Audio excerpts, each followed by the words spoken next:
And this next panel is on User-Centric AI.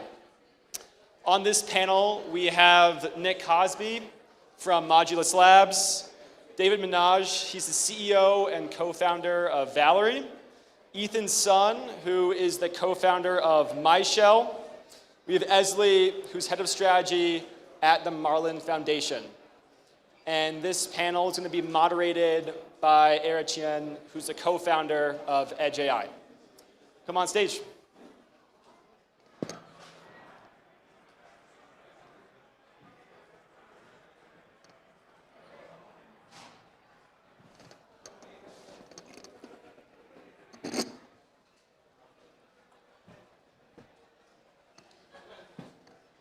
Awesome. Well, thank you everyone for coming here, ready for the round two for tonight's brainstorm. So I want to quickly introduce myself. My name is Era. I'm the founder for Edge. Edge is a research and development lab focused on edge intelligence, local model training on edge devices, and we're looking into a lot of AI Web3 with a decentralized incentive right now for the convergence side. And it's my great honor to have the great panelists today to really talk about what does it mean for user-centric AI. So we're going to start with just a brief introduction for each team. Yeah, hey. I'm David, co-founder of Valory and co-creator of Modulus.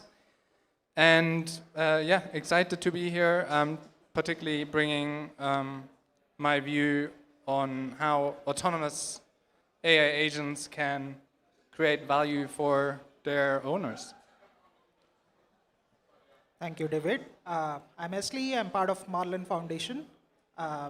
Marlin is a trustless co-processor which helps to offload heavy load compute to a decentralized node of operators, and then the result can be verified on chain. So yeah, that's what we do. On this panel, I'm here to talk about how TEs can help accelerate the whole AI decentralization and user-centric AI. Thank you. Hi, I'm Nick Cosby from Modulus Labs, co-founder. At Modulus Labs, we try to bring AI results on-chain without sacrificing anything in terms of security. We do that via ZK proofs, and our current project is reducing the compute overhead of ZK proofs to make the proving of large AI models practical. We do that through our own specialized prover. Thank you.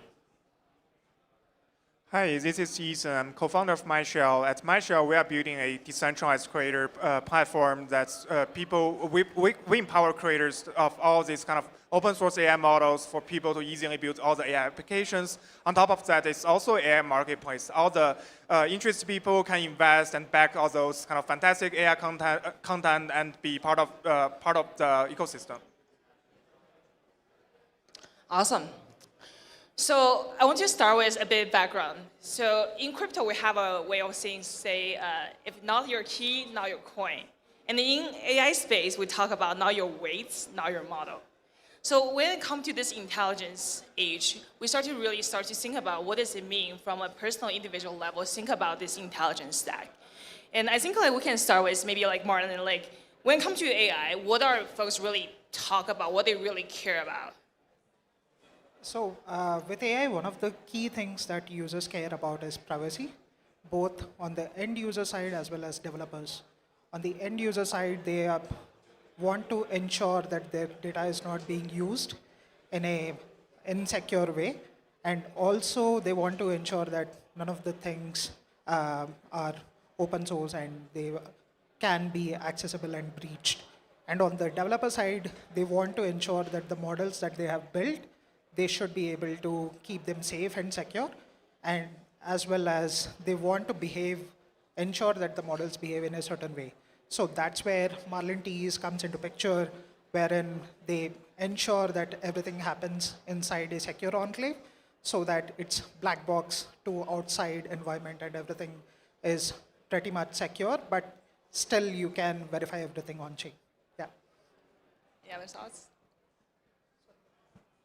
Yeah, and then the interesting question is, so starting from last year, right? When at some point the OpenAI become not open anymore, and then the whole entire training a large model become a capitalist game. In the San Francisco circle, people talk about I'm a GP poor. Like for the GPU-rich one, all the like the major big like AI company model. So at the, I would say like early last year, you start to see this emergence of like smaller model, local model research start to emerge. And increasingly people think a lot about your personal, can I run my local model on my edge devices, on my phone, and how I think of my data. So how can people trust it? Like how can build your intelligence stack? Well, the problem of trusting AI models generally, basically running it on your own device doesn't necessarily solve the problem, because the model itself may be trained to do things that are adversarial to your goals. And it's basically impossible to tell just by inspecting the weights that this is the case. So, you know, if the training process included basically a poison pill in it that causes it to, when the, you know, some specific token appears in the prompt, that it will do something adversarial, like saying code generation introduces security hole. There's basically no way to tell this fact without knowing what that adversarial token is. So basically, to have a trusted model, you need to understand the provenance of the model. You need to understand what it was trained on, which is of course an issue given that collecting these giant data sets and then running this massive proving process is very costly. So one method of doing so is of course with ZK proofs, which is what we specialize in. If you can prove the entirety of the provenance of the model, all the training processes, all the sources of the data you got, then the edge device can verify the succinct proof and know that this model is effectively doing something sane. So that's half the answer of kind of LLMs and edge devices. The other half is the fact that once you have this model that for whatever reason you trust, maybe because you did proof of provenance, or maybe it's because you just trust the people who created it. If other people want to rely on the results, they basically either have to recompute it themselves, which is not always practical, or trust not only that the model is correct, but that you computed it correctly. That's pretty hard. LLMs, the good ones, have billions of parameters, and basically doing billions of anything in a ZK proof, much less the pretty complicated operations that LLMs involve, is currently technologically infeasible, basically even on large mainframes. So there's a lot of research and development to be done to be able to let edge devices both understand the provenance of their model and also prove to other people that the model was executed correctly. But I think there's also a lot of hope in the technical progress on ZK proofs. And a lot of potential could be unleashed if basically once someone's done this hard compute, nobody else ever has to. They can just verify the proof that it was done correctly. So how far are we from like a cheap, like economic proof?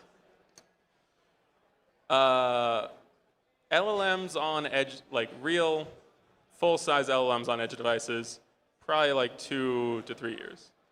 Small LLMs on edge devices, proving them,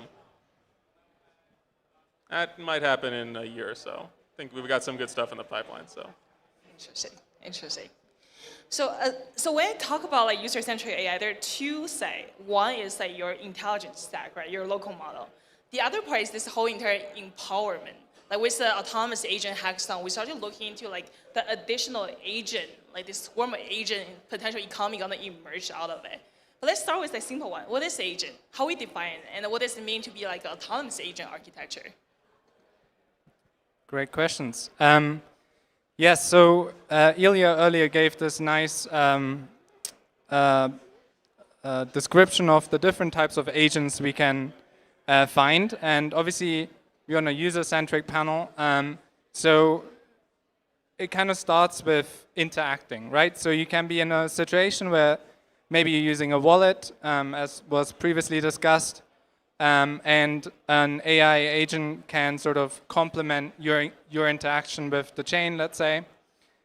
So here, the AI agent is basically more like a tool. It doesn't do things for a long time or have any goal other than that specific intent, maybe, or instruction. And then on the other end of the spectrum, we have like fully autonomous AI agent. And I think, again, when we look back at prior panels, really when people talk about AGI, they tend to mean agentic AI of general intelligence level. And an autonomous AI agent is sort of, I guess, like the more advanced version of that, right? I see it sort of as one step along that journey. Now, an autonomous agent is a bit different from just a tool, because it has its own goals and it wants to get stuff done on behalf of its owner. Now, this owner can be you, a person, or it can be another agent. And I think that's already the sort of first kind of tick box to kind of anchor us at this intersection of crypto and AI with these kind of systems, because naturally we all know, like, Web3, it's all about a big part is about ownership. And so if we can in the future also and today own our autonomous agent, then there's a lot of value in that, right? And now that can take very different forms. Like, you could imagine this autonomous agent is mostly deployed on chain, and I'll come back to that, or it's a combination of on and off chain. And that's sort of where at OLAS or Autonolas we focus on a lot. So they are off-chain systems which users, either single users or group of users, DAOs, maybe one day countries, can co-own, and they basically get, you know, some goal direction, and then they instantiate that. So if we go back to this AI agent versus autonomous agent, I also think there's an interesting UX difference there. So in the AI agent, we're really talking about interacting. Like, if you go to ChatGPT or some sort of Web3 enabled AI agent, it's all about you, the user, being in a loop with the system, almost like sort of instantaneously, and it does something on your behalf for like specific tasks. If you're talking about autonomous AI agent, and certainly AGI, if we can control it, then it's a different paradigm. I mean, we are no longer, the most fantastic instantiation thereof, we're no longer going to be there all the time and say, yes, you've done it right, or no, you haven't, or please do it this way. Instead, it will generate entire outcomes. And I think that's an interesting kind of UX shift which we're going to see, where, you know, DAO governance was mentioned earlier is one example. You kind of embed the rules and the knowledge of the DAO in this kind of system, and it sort of just gets it done, right? And then ever so often, maybe you update its knowledge or its goal direction and so on. Interesting. So when you imagine this like an agent economy or agent future, right? I can fork myself. I can have my digital twin. I can shard myself into different versions. So what are some of the creative use cases are there? Like, what are some of the like extended like version of ourselves can potentially be there?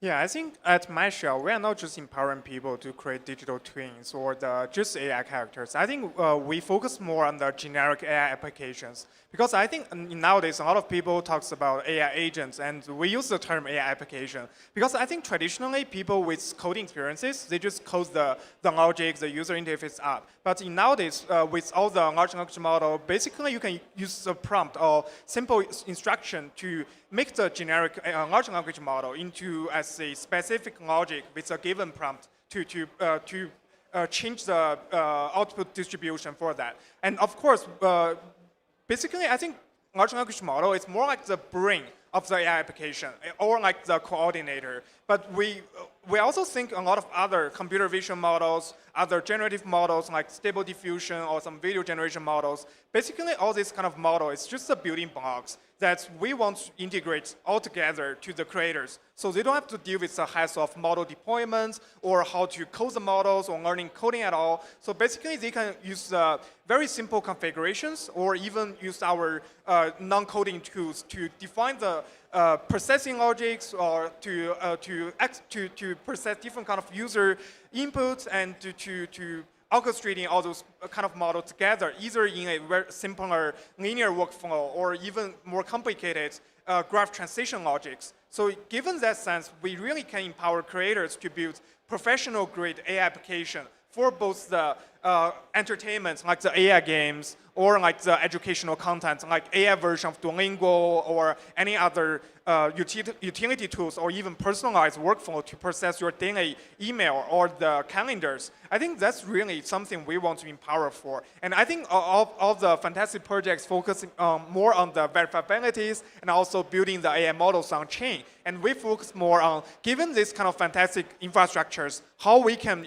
push it further to create a creator or the content ecosystem that's going to really draw a lot of usages, a lot of creators, especially those kind of non-technical creators, to leverage all those fantastic technologies, AI models, to build something that's really going to be used by people day to day, and build a whole marketplace and also the financial system around it. So I think that's something very interesting and something our vision lies on.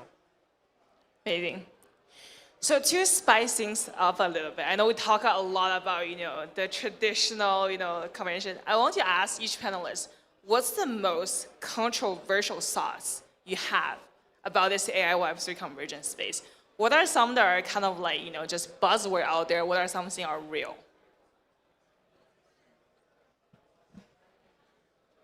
I have a slightly different take on this.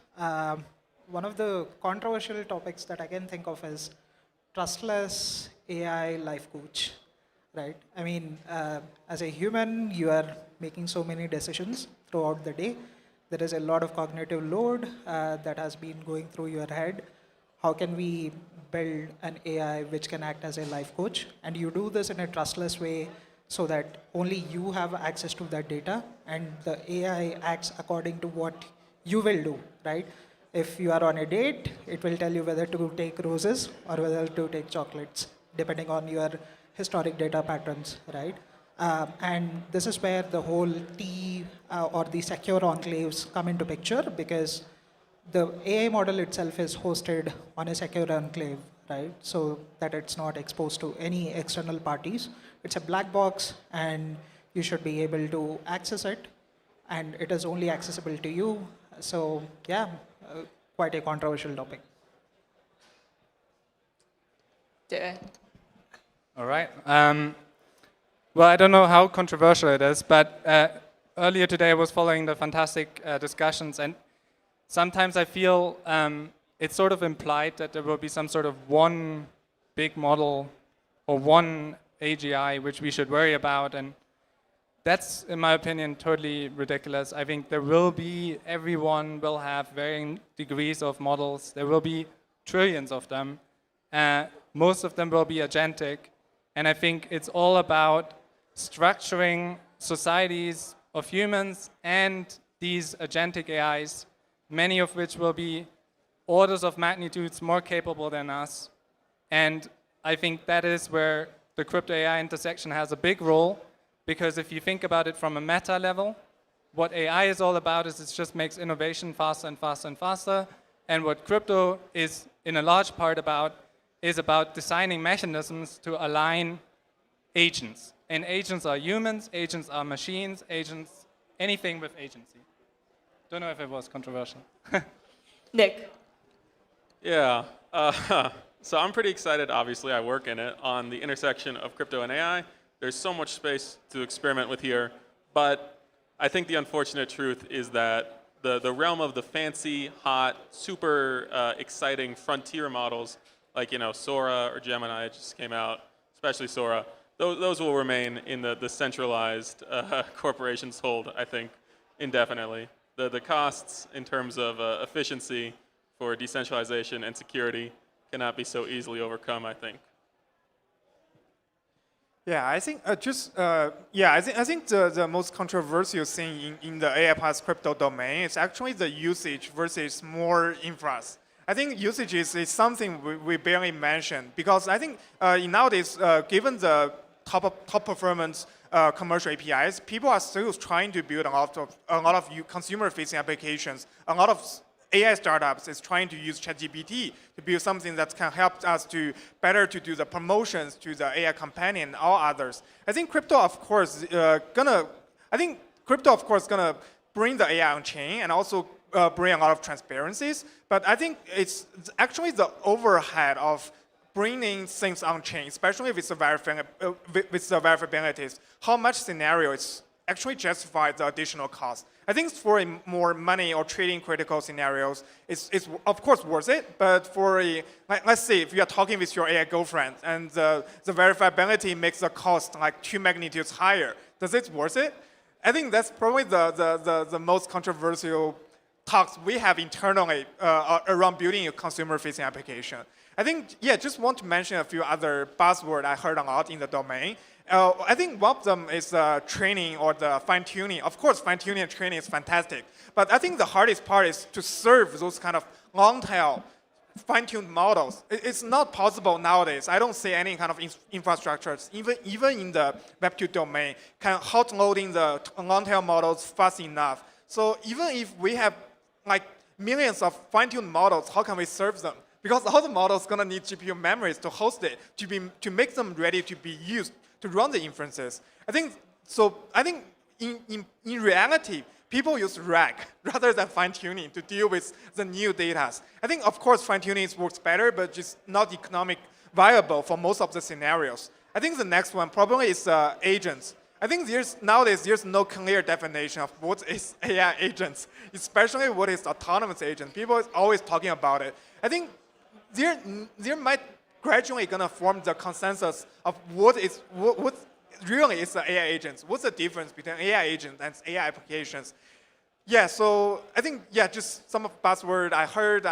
Because in some of the events, people talked about some things, even though I work in the AI industry for past 10 years, sometimes I don't understand, so yeah. Amazing. Yeah, I'll share my thoughts on that one as well. I think for a long time, we thought about, what's crypto's use case, right? Miraculously, now we have AI now, will AI become one of the largest use cases for crypto? Yes, maybe. And even when it comes to, everyone talk about like decentralized AI, what does it really mean? Like how much do we really need to be decentralized? When for us, for our lab, when we talk, the OpenAI or Llama, they were like, yes, some maybe, but like, the question mark, what should be there? If let's say local model, smaller model, personal user-centric AI become a real thing, is the edge intelligence maybe arrive even faster than the decentralized one, maybe as well. So I have a lot of questions on that part. So if you are curious about those ones like me do, well, come back tomorrow. We have a full day, like 20 workshops back on back to explore, talk about those questions. We also invite actually one of the top tier model research company, News Research. They're the one behind all the fire about like BitTorrent. That's actually tier one like research company will be here to talk about how AI tier one company they think about the decentralized future here. So that's it. Thank you everyone to join the User-Centric AI panel. We look forward to see you tomorrow as well.